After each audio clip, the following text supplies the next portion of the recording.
Hello,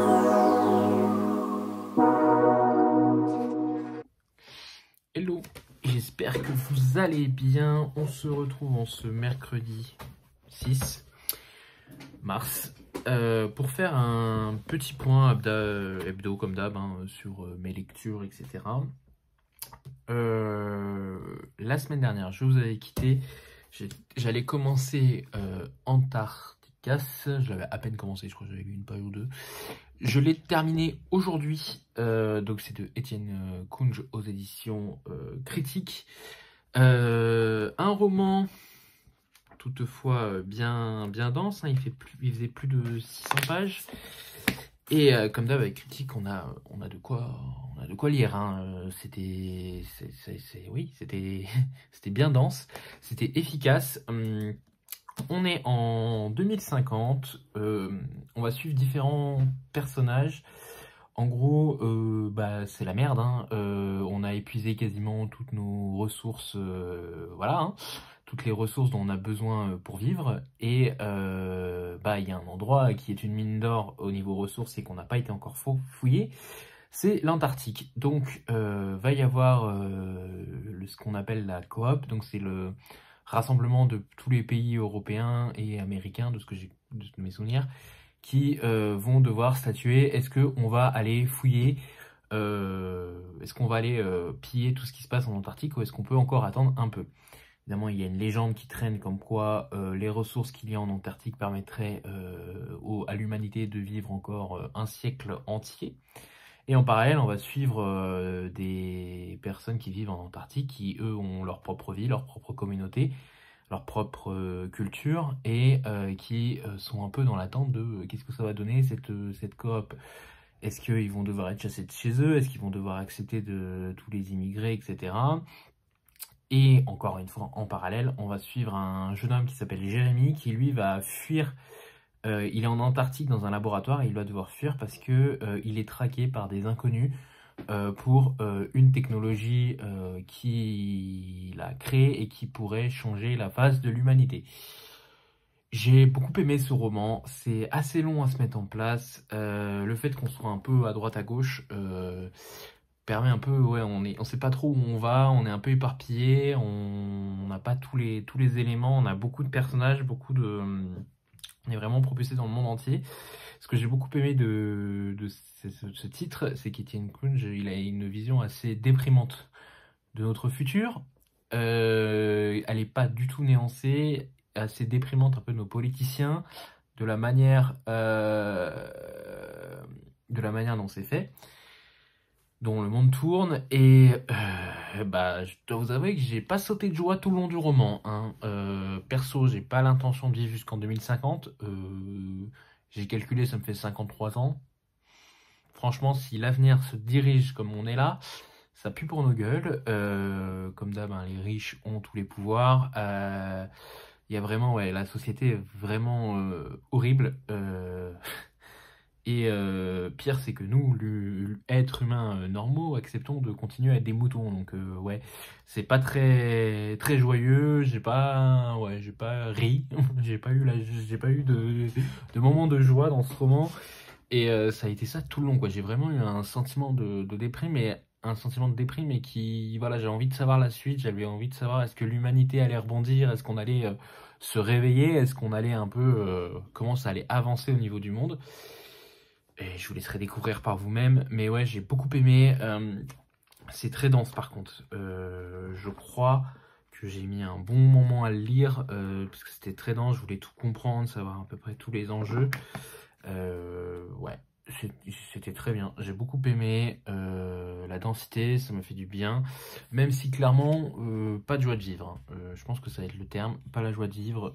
Le sentiment qui va me rester dans cette lecture, c'est pas la joie de vivre. Mais voilà, j'ai passé quand même un très bon moment. La plume d'Étienne Kunge marche. À chaque fois, j'avais lu Symphonie atomique il y a 3 ans en lecture commune avec Lully, que j'avais bien apprécié, même s'il avait pris un choix de narration qui, moi, m'avait un peu gêné, mais voilà, je suis plutôt bien accroché au reste. Là, franchement, à part le fait qu'il m'a pas donné envie d'être en 2050, L'histoire se tient, on a beaucoup d'idées scientifiques, de revirements écologiques, d'idées sur la, sur les classes sociologiques, économiques et tout le bazar. Sur le fait que bah, l'humanité, parfois, elle est composée de requins et de gens qui sont un peu trop... En fait, on a des personnages qui se retrouvent lancés dans ça et qui essayent de s'en sortir comme ils peuvent, avec le monde envahi de requins, si je puis dire. Le fait que bah, parfois, on n'est pas seul à pouvoir décider de l'avenir et que parfois les décisions des plus grands sont orientés, on va dire, même les plus grands se font un peu manipuler. Et j'ai trouvé ça très intéressant, qu'on remonte encore un peu l'idée l'idée de l'humain très facilement manipulable. Voilà, donc moi je vous le conseille, franchement j'ai passé un excellent moment. Alors par contre c'est pas un roman que vous allez lire en une journée, hein. C'est un roman déjà, vous allez déprimer comme je vous le dis depuis tout à l'heure, mais en plus, voilà, je pense qu'il n'aurait pas été édité chez Critique, il aurait fait 800 pages. Parce que là, vu qu'il est édité chez Critique, les pages elles sont bien remplies, voilà, il y a très peu d'espace.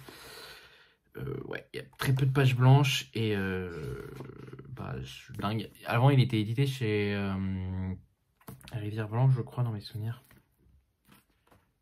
Je crois qu'il était édité chez Rivière Blanche et Etienne Kuhn, je l'ai retravaillé un peu pour le rendre plus fluide. Et ça se sent qu'il y a eu une réécriture par moment. Il fait appel à un événement qu'on a connu, hein, le Covid. Il en parle dans ce roman. Donc je pense qu'en 2014, on ne parlait pas du Covid. Ou alors, sinon, Etienne Kuhn est une Madame Irma. Mais voilà, j'ai bien accroché. Franchement, je vous le conseille. Ensuite, ce week-end, j'ai lu du coup Batman Sombre Reflet. Moi, je l'ai dans l'édition où il était à 4,90 €. Maintenant, il est sorti dans la collection Nomade. C'est les comics de poche. J'avais envie de retourner vers un Batman et j'ai plutôt bien choisi mon coup. Là, on va suivre Batman qui va être mené à résoudre un peu des enquêtes différentes. C'est sur 5 chapitres et en gros, il va avoir un peu 5 histoires à résoudre. Mais en parallèle, il y a donc Gordon, donc le flic qui est souvent avec Batman, hein, le flic de Gotham, qui a son fils qui revient à Gotham et son fils a souvent eu le malheur de se trouver au mauvais endroit au mauvais moment, si on peut dire.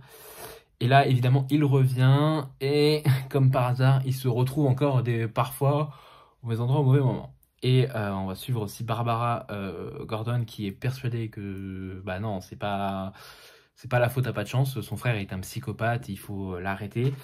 Et on va suivre évidemment, alors j'ai toujours un doute parce qu'il y en a un qui s'appelle James et l'autre Jim. Je crois que c'est James. James c'est le fils et Jim Gordon c'est le père. Et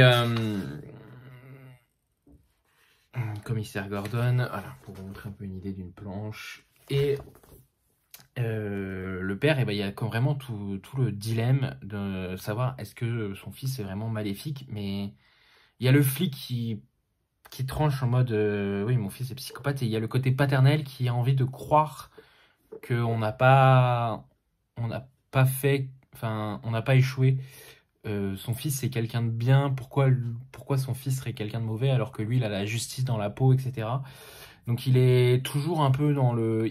Il hésite toujours, il sait pas trop où aller, il sait pas trop si bah ouais son fils il a vraiment pas de bol, il se retrouve toujours impliqué dans la faute à pas de chance, quoi. Il est là et ça lui tombe dessus et il y peut rien. Et plein de choses comme ça. Et j'ai beaucoup aimé. Alors, ce titre est parfaitement lisable, je sais pas comment dire, en one shot. C'est-à-dire que vous n'avez pas besoin de savoir beaucoup de choses. Vous avez juste besoin de savoir Batman, c'est quoi son rôle, qu'est-ce que c'est Gotham. Et qui est le flic, voilà, le commissaire Gordon. Et il y a des références à Killing Joke, mais elles sont pas non plus ultra importantes. On vous explique un peu ce qui s'est passé dans Killing Joke. Alors ce qui m'étonne, c'est que dans le couverture de la Nomade, on voit le Joker. Vous avez un gros plan sur le Joker. alors qu'il a très peu d'impact dans ce titre. Si vous lisez ce titre pour avoir une histoire avec le Joker, partez, c'est clairement pas l'idée. Même si le Joker a son importance, surtout si vous avez vu Killing Joke, enfin si vous avez vu ou lu Killing Joke, vous savez l'importance du Joker dans cette affaire. Voilà, moi j'ai beaucoup aimé. C'est un peu décontenançant au niveau du Batman. Je vous laisserai découvrir pourquoi au début, mais ça n'empêche rien à la lecture. Voilà, j'ai bien aimé cette histoire.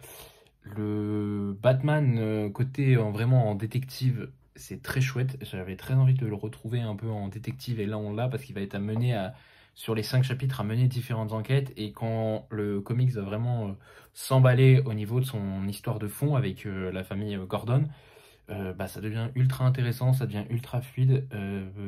Par contre, en effet, Batman est quand même, il n'est pas à 100% présent, quoi. Il y a quand même une grosse partie avec la famille Gordon qui est là. On est plus sur du Batman 50% et Gordon 50%, quoi. Ce que j'ai beaucoup aimé, parce que du coup, on a vraiment, comme je disais, tout ce duel psychologique du père qui est le flic, parce que le flic voit que le fils est maléfique, enfin, pense que le fils est maléfique, mais le père se l'interdit par l'éducation qu'il lui a donnée, par le fait bah, que c'est son fils, en fait, c'est sa progéniture, il n'arrive pas à y croire, et j'ai beaucoup aimé tout ce dilemme-là. Voilà, donc si vous avez le moyen de vous le procurer, je vous invite grandement. Alors pareil, les planches sont assez, voilà, c'est pas évident au niveau du dessin. Moi, ça m'a pas gêné, mais je sais que certaines personnes m'ont dit qu'ils étaient pas fans du dessin quand ils l'avaient vu en librairie. Mais voilà, je ne peux que vous le conseiller si vous voulez lire du Batman, du bon Batman. C'est par Snyder, Jock et Francesco Francavilla. Et franchement, moi, j'ai bien accroché.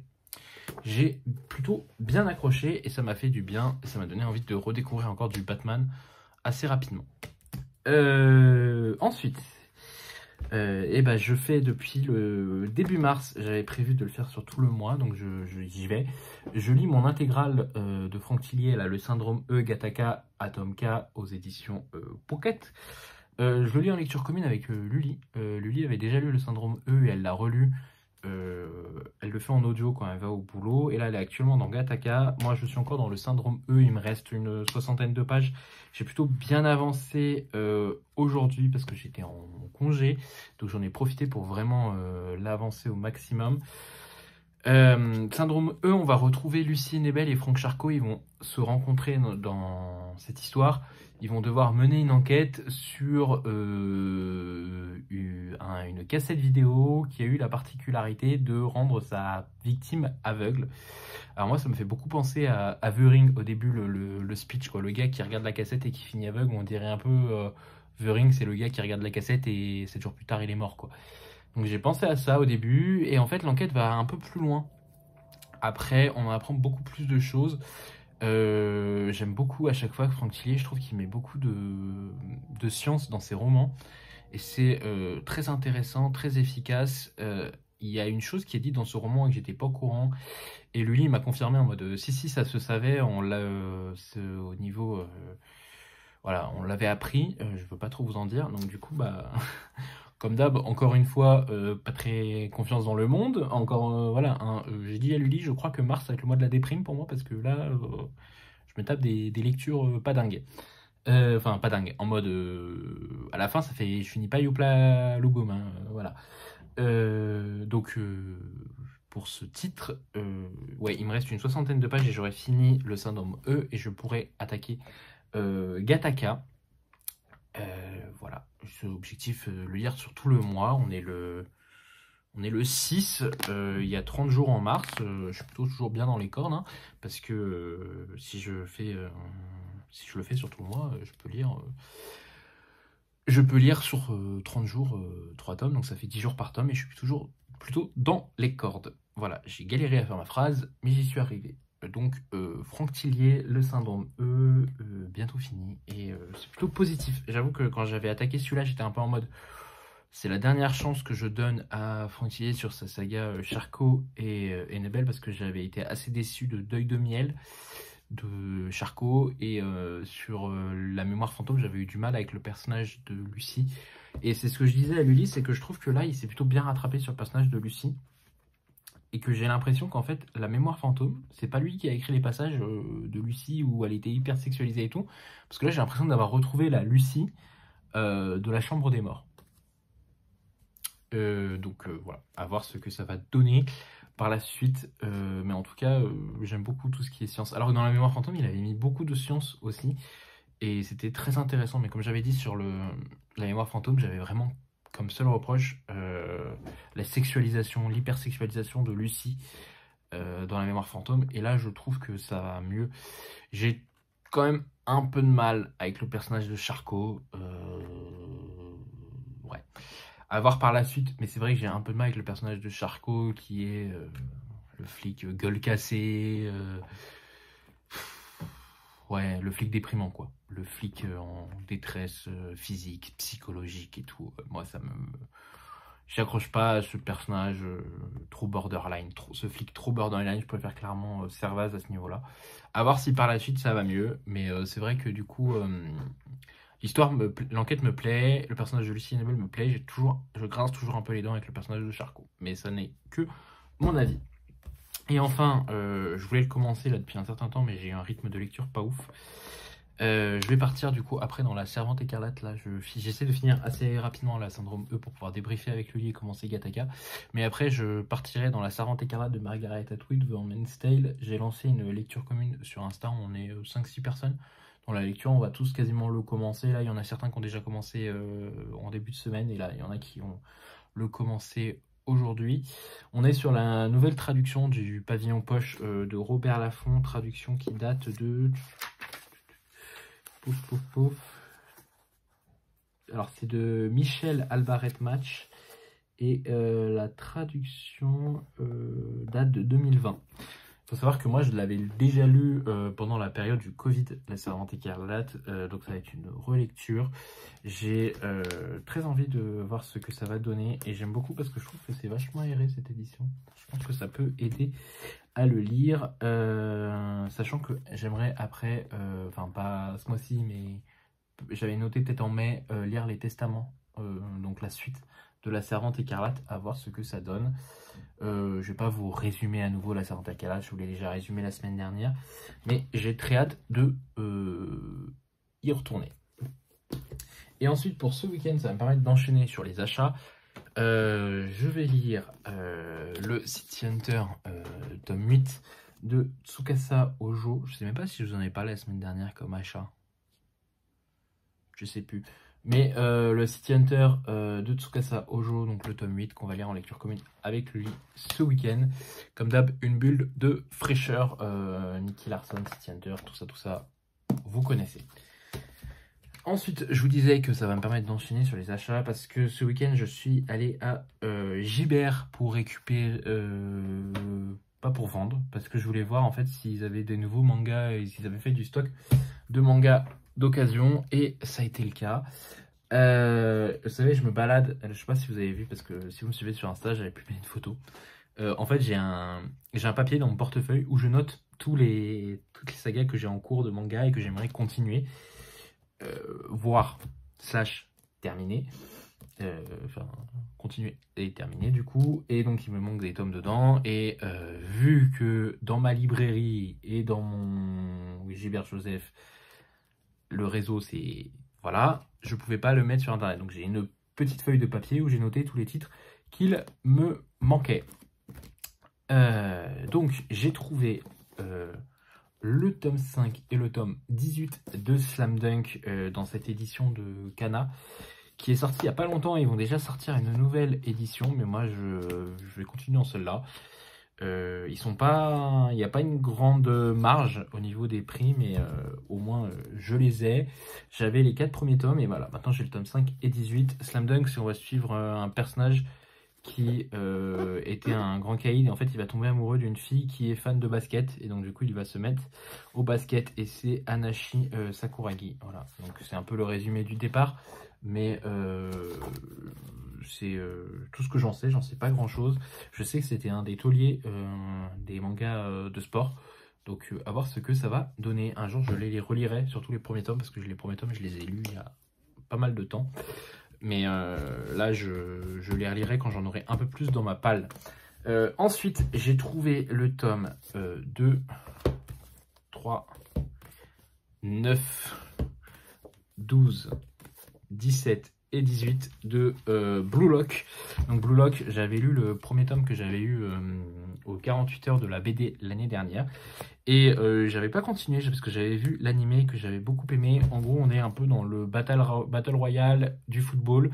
On va suivre des jeunes qui ont entre 16 et 18 ans, je crois, ou 15 et 18 ans, qui ont pour objectif de devenir des superstars du foot. Et le Japon a décidé de créer le meilleur attaquant du monde. Donc ils vont faire le programme Blue Lock. C'est que ces jeunes du coup vont être entraînés pour devenir les attaquants. Ils vont passer des épreuves. Et s'ils échouent pendant ces épreuves et qu'ils sont éliminés, ils ne peuvent plus du tout espérer une carrière dans le foot, quoi. Donc pour eux, c'est un peu, voilà, leur avenir se joue. Mais par contre, celui qui arrive à la fin du programme du Blue Lock, à la fin il n'en restera qu'un, sera l'un des meilleurs attaquants du monde et rejoindra l'équipe du Japon et aura l'espoir de finir par devenir une star du foot, quoi. Donc voilà, j'ai le tome 1 des 48 heures de la BD, donc il faudra que je reprenne un jour. Mais pour le moment, vu que j'ai que ces numéros de dispo, je crois que j'ai le 16 aussi que j'avais eu en édition collector, mais du coup vu que j'ai que ces numéros disponibles, j'attends encore un peu d'en avoir un peu plus pour pouvoir me lancer dans cette saga, enfin dans ce manga. Et enfin là ça m'a rendu très heureux parce que du coup ça fait qu'il ne me manque plus beaucoup de tomes. Je suis tombé sur 5 tomes de Demon Slayer, donc le tome 9, le tome 10, le tome 11, le tome 18 et le tome 19. Voilà, donc ça m'a permis de plutôt bien avancer au niveau de la saga des Demon Slayer. Il me reste plus que le tome 20 et j'aurai fini d'avoir tous les tomes de cette saga. J'en aurais eu plus de la moitié en occasion, donc je suis plutôt content. Une fois que j'aurai le tome 20, on pourra commencer une lecture commune avec Laurent. On en a parlé l'autre fois qu'il serait prêt à faire une lecture commune avec moi sur ce titre, donc ça serait plutôt cool, sachant que c'est un titre que j'ai envie de découvrir parce que ça a été un gros boom quand l'anime est sorti, et voilà, j'ai bien envie de lire le manga, de le découvrir, sachant que je suis plus manga que animé de mon côté, donc voilà. Et ensuite, après, je suis allé à ma librairie et j'ai trouvé ce lot de mangas, un acheté, un offert, donc qui est Mashle. Voilà, c'est un manga que je voulais découvrir depuis un certain temps et là, je suis tombé sur ce lot. Donc, si on achetait le tome 1, on avait le tome 2 offert. Je me suis dit, c'est le moment de saisir l'occasion. Là, je crois qu'on va être dans une école de sorciers et le personnage principal, il est nul en magie, mais il essaie de compenser en étant ultra musclé. Donc à voir ce que ça va donner. Je les ai pris vraiment pour me dire, je lirai le tome 1 et tome 2. Si ça me plaît, je continuerai. Si ça me plaît pas, ça partira. Voilà, donc ça c'était tout ce qui était graphique, achat niveau graphique d'occasion. Ensuite, vu que je suis allé à ma librairie, j'attends l'Empire des damnés de G. Christophe. Je ne sais pas, j'ai envoyé un message à mon libraire, je ne sais pas s'il m'a répondu. Et pour me dire s'il l'avait reçu ou pas. Mais bref, il a reçu le Creation City tome 3. Donc du coup, je l'ai ajouté à ma palle. Donc Maison de la Flamme et de l'Ombre. Je n'ai toujours pas lu le tome 2. J'ai toujours le tome 2 en poche que ma soeur m'a prêté à Noël. Que j'ai pas lu. J'espère un jour réussir à le caler assez rapidement pour pouvoir le rendre. Quand même, donc le tome 3. J'avais lu le tome 1 avec Caro dans mes souvenirs. Hop, j'ai récupérer aussi God Killer de Anna Kanner aux éditions de Saxus, avec ce titre qui est magnifique. Dans mes souvenirs, là on est sur une tueuse de Dieu, God Killer, et elle va tomber sur une jeune fille, je crois que c'est Caro qui l'a lu, qui avait trouvé ça sympa mais sans plus. Une jeune fille qui est une demi-dieu et en fait elle va se lier d'amitié avec elle. Donc à voir ce que ça va donner. Mais je crois que c'est un tome 1, donc il y aura une suite. Donc à voir. À voir, parce que du coup s'il y a une suite, je vais pas le lire tout de suite. Ensuite, j'ai craqué. C'est une saga que j'avais envie de commencer depuis certain temps, qui n'est pas du tout dans mon genre de lecture, de prédilection, si je puis dire. Mais j'avoue que ouais, je suis intrigué par cette saga. Alors attendez, j'essaye d'éviter que tout se casse la gueule. Donc ouais, c'est pas le genre de roman dont je me tourne d'habitude, mais j'avais lu le résumé et je m'étais dit mais ça m'intéresse. Ça m'intéresse. C'est Un automne pour te pardonner. Donc c'est le tome 1 de Season de Morgane Moncomble aux éditions Hugo Roman. Donc c'est de la new romance. Je sais que c'était une saga en 4 tomes, donc une pour chaque saison. Le tome 2 est sorti et le tome 3 va pas tarder à sortir. Je l'ai trouvé sur Vinted à moitié prix. Donc je me suis laissé tenter. Je me dis, si ça me plaît pas, ça me plaît pas, c'est pas grave. Là, ce qui m'a tenté, je vous le dis, c'est parce que déjà, on va suivre une avocate. Donc moi, vous me disiez avocat, vous m'avez perdu. Camélia, qui est passionnée de crimes non résolus. Et elle va avoir une histoire avec la première victime de son ancien bourreau. Donc à voir ce que ça va donner. J'en sais pas plus. Et en vrai, j'ai pas trop envie d'en savoir parce que j'ai pas envie de me gâcher le plaisir de découvrir cette histoire. Et moi, ce qui me fait rire, c'est la petite phrase du début. À l'agent de la CIA qui espionne mon historique internet, je peux tout expliquer. Et j'ai vu qu'il y avait... Alors, il y a un truc d'avertissement, mais je les ai pas lus parce que je veux pas me spoil. Et il y a une playlist, et dans la playlist, il y a du Imagine Dragon, donc ça va, j'écoute. Il y a du Taylor Swift, ça, j'écoute pas. Il y a du Billie Eilish, donc ça va. Donc, à voir ce que ça donne. Je suis déçu, il n'y a pas de... pas d'Ariana Grande ou de Adele ou de choses que j'écoute. Mais voilà, elle conseille une playlist, donc à voir ce que ça donnera quand je le lirai. Et ensuite, j'ai eu la surprise, je l'ai demandé, mais j'avais aucun espoir. Je l'ai demandé en mode vas-y, au culot. J'ai reçu en service presse un piège de papier de Eva Garcia Sanz et Utoli de Eva Garcia Sanz aux éditions Fleuve Noir. Donc déjà, merci à eux de leur confiance. C'est le tome 3 de la saga de la Ville Blanche que j'avais adoré, les 2 premiers tomes il y a 2 ans que j'avais lu. Je me souviens, je partais en voyage sur Paris pour un mariage et j'avais lu le tome 1 dans le train et j'avais adoré. On va suivre Kraken, l'inspecteur Kraken. Enfin, c'est pas son vrai prénom, mais c'est Unai Lopez de Ayat et Kraken. Parce qu'en fait, il est très grand, il a des très grands bras, etc. Et c'est un des meilleurs enquêteurs de la ville. Comment elle s'appelle la ville? Vitoria-Gasteiz, en fait, qui est la capitale de la communauté autonome du Pays Basque espagnol. Et j'adore cette saga parce que le personnage Kraken est très attachant. Il a un frère qui est atteint de la maladie qui fait c'est un petit homme, un nain. Et ouais, j'adore cette histoire. On est toujours un peu au niveau de la ville, un peu des légendes un peu basques. Il n'y a pas du tout de côté surnaturel. Quoique, dans mes souvenirs, il y en a un petit peu. Mais il y a vraiment, ouais, à chaque fois, c'est des enquêtes ultra intéressantes. Je me souviens que la première enquête, c'était dans tous les lieux cultes de la ville. On retrouvait un couple d'un homme et d'une femme qui se connaissaient ni d'Ève ni d'Adam. Et ils étaient nus et posés d'une manière assez religieuse.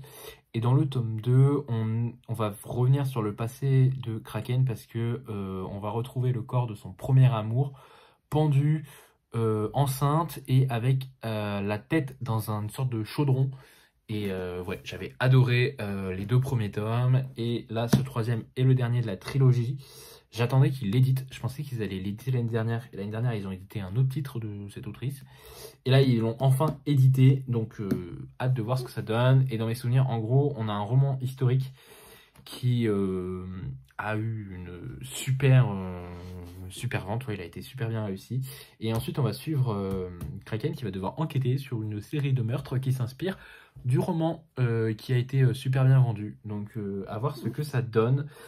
Donc, comme d'hab, là, on va être encore dans l'histoire de cette ville, je pense, parce que du coup, vu que c'est un roman historique sur cette ville, je pense qu'il va y avoir des aspects de l'enquête ultra intéressants.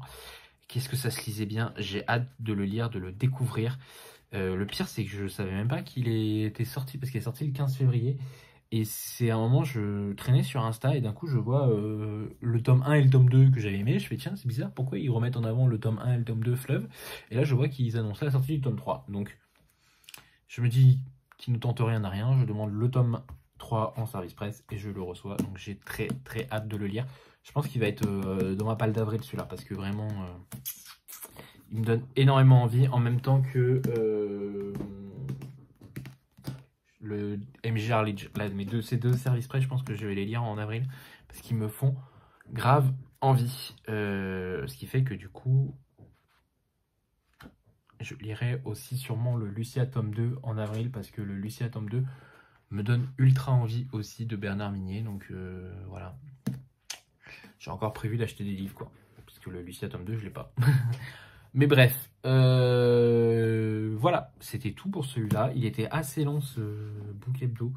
J'avais beaucoup de choses à vous dire et j'ai surtout beaucoup bégayé, j'ai beaucoup cherché mes mots comme d'hab. Bref, je vous retrouve la semaine prochaine. Pour ceux qui me suivent sur Insta, je reviens en story samedi pour vous parler. En fait, je fais toutes les semaines, je fais un book hebdo sur YouTube. Toutes les 2 semaines, je fais des stories sur Insta. Ça me permet d'avoir vraiment un rythme assez cool, je trouve, personnellement. Voilà, je vous laisse. Bonne semaine à vous. À la prochaine. Bye tout le monde.